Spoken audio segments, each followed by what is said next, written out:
अस्सलाम वालेकुम दोस्तों, मैं हूं असलम आलम और आप देख रहे हैं गल्फ एक्सपर्ट। दोस्तों, आज की इस वीडियो में कतर के बारे में कुछ लेटेस्ट और अहम अपडेट आप लोगों के साथ में शेयर करने वाला हूं। तो चलिए हम आज की वीडियो शुरू करते हैं। मिनिस्ट्री ऑफ पब्लिक हेल्थ में वैक्सीनेशन डिपार्टमेंट के डॉक्टर सोहा अलबयात ने कहा है कि कोरोना के खिलाफ अभी जंग ख़त्म नहीं हुई है और वैक्सीन लगाने के बाद में जो बॉडी में इम्यूनिटी सिस्टम बनता है वो इम्यूनिटी सिस्टम 6 महीने के बाद कम होने लगता है। इसीलिए जिन लोगों को वैक्सीन का दूसरा डोज लगाए हुए 6 महीना हो गया है तो ऐसे लोगों को वैक्सीन का तीसरा डोज यानी बूस्टर डोज लगा लेना चाहिए।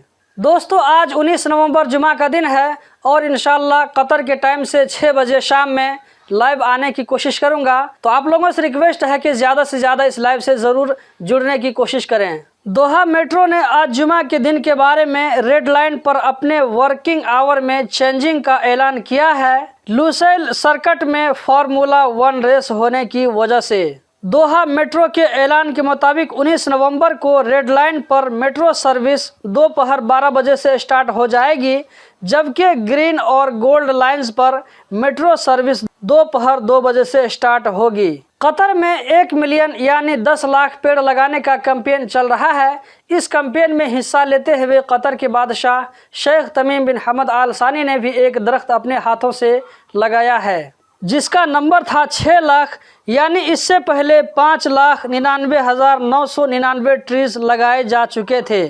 कतरी कस्टम डिपार्टमेंट ने 4.05 किलोग्राम नारकोटिक मटेरियल यानी चर्स को कतर में स्मगलिंग होने में नाकाम बना दिया है। ये मटेरियल सब्जियों की शिपमेंट के लिए जो ट्रक यूज होते हैं उसके इंजन में छुपाकर स्मगल किया जा रहा था, लेकिन कस्टम डिपार्टमेंट ने इसको डिटेक्ट कर लिया और अपने कंट्रोल में ले लिया। कतर में लेबर मिनिस्ट्री की तरफ से कहा गया है कि 1 अक्टूबर से लेकर के 15 नवंबर तक 314 कंपनियों के खिलाफ लीगल एक्शन लिया गया है। इन कंपनियों ने अपने वर्कर को सैलरी पे नहीं किया था। अगर आपकी कंपनी के साथ भी इस तरह का एक्शन लिया गया है तो कमेंट में ज़रूर बताएं।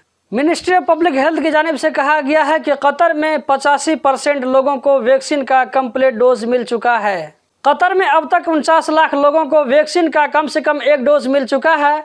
कतर में अभी 35 सेंटर्स ऐसे हैं जहां पर वैक्सीन का डोज दिया जाता है। कतर को उन मुल्कों में गिना जाता है जिन्होंने पहले ही स्टेप में वैक्सीनेशन का काम शुरू कर दिया था। दिसंबर 2020 में वैक्सीनेशन का काम शुरू हुआ था और उसी वक्त से कतर में भी वैक्सीन लगने का काम शुरू हो गया था। 17 मई 2021 से कतर में 12 से लेकर के 15 साल के बच्चों को भी वैक्सीन देने का काम शुरू कर दिया गया। कतर के बाद यूएई में भी वर्करों की सैलरी कम से कम कितनी होनी चाहिए इसके बारे में बातचीत चल रही है। फाइनल डिसीजन होने के बाद इसका ऐलान कर दिया जाएगा। यूएई में काम करने वालों के लिए कहीं न कहीं एक अच्छी खबर हो सकती है। Ministry of public health Qatar की जानिब से कहा गया है कि कतर में 18 नवंबर को पिछले 24 घंटों में 145 कोरोना के नए केस रिकॉर्ड हुए, 118 लोकल लोगों में जबकि 27 बाहर से आने वालों में। इसी तरह पिछले 24 घंटों में 88 लोग इस वायरस से रिकवर हो गए।